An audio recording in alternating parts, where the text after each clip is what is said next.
Omuzano gw'akamalirizo gw'empaka za Mbarara City Eid Cup ahagati ya timu ya Tigers hamwe n'abashubuzi ba Mbarara Central Market gusitwire ebikonji abarimu abebembezi b'enyikiriza y'Obusiramu omuri Ankole hamwe n'abebembezi b'eby'obutegetsi n'abahagizi abashikira aha kisheka kuroreera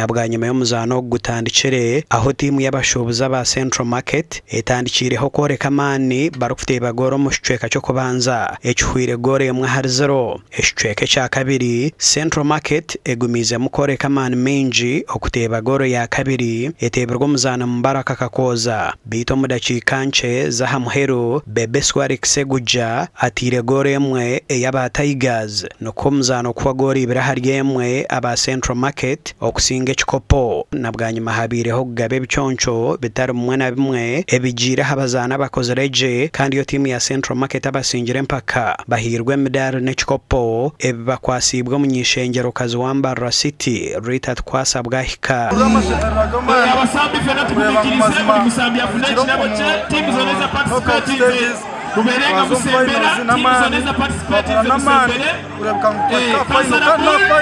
kurebera mu timu yo district kazi Abdalla Bukwaya Rita twasabwa abazana batamamani uhangana kabongera amagara na kabongera amagezi abahagizi mwena mwebare kandi mwongera ukore birungi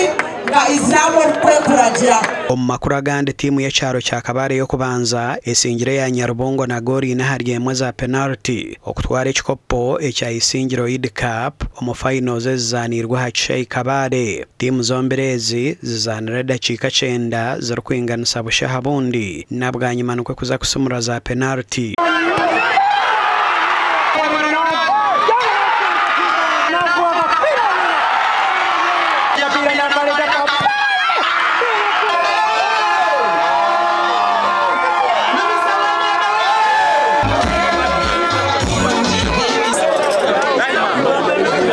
batebenkanisa ekikopo eki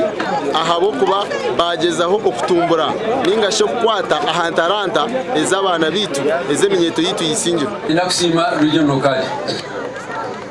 umukoro gwa Eid okusibuka tube musibira obusinge musibira okukundana musibira okubaje musibira obutegetsi burungi musibira obusinge omunsi ngwen twasibuka Ndoram Edwin na Elias Rutugusa.